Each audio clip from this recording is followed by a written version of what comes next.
সামাজিক যোগাযোগ মাধ্যমে ধর্মীয় অবমাননা তদবনত মিথ্যা অজুহাত দিয়ে এদেশে ধর্মীয় সংখ্যালঘু সম্প্রদায়ের উপর যে নির্মম নির্যাতন চালানো হয়েছে তার ধারাবাহিকতা আজ এদেশে বাহবা।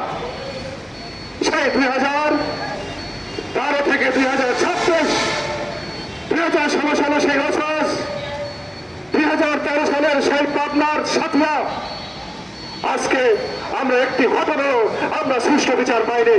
যদি আজকে সেই সমস্ত ঘটনার একটি দৃষ্টান্তমূলক কঠিন শাস্তি সাজা হতো তাহলে হয়তোবা বাংলাদেশে এ ধরনের ঘটনা ঘটনার আর কেউ দুঃসাহস করতো না।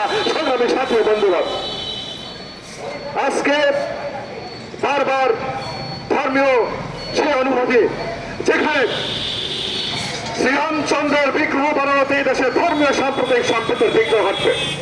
কিভাবে ধর্মীয় সাম্প্রদায়িক বিগ্রহ ঘটে আমার মাথায় আসে না। তাহলে কি দেশে ধর্মীয় সংখ্যালঘু হিন্দু সম্প্রদায় তারা তাদের ধর্মকর্ম করতে পারবে না? তারা কি তাদের নিত্য পুজো কর্ম করতে পারবে না?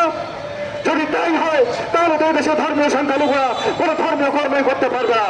কিন্তু আমরা বলতে চাই 1971 সালে এই মুক্তিযুদ্ধে এদেশের আপামর জনসাধারণ এখানে মুসলিম, হিন্দু, বৌদ্ধ, খ্রিস্টান সবাই মিলে এ দেশটাকে স্বাধীন করেছিল এবং এদেশের সেই সুশাসন, সুসনাগরিক বাংলাদেশের সংবিধানের আলোকে সবাই এখানে সম অধিকার এবং সমমর্যাদা এবং আইনের সকল সুবিধা নিয়ে দেশে বসবাস করবে।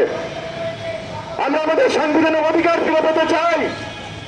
আজকে আমরা এখানে দাঁড়িয়েছি, বাংলাদেশের সংবিধানের 27 অনুচ্ছেদে স্পষ্টভাবে বলা আছে দেশের সকল নাগরিক আইনের দৃষ্টিতে সমান।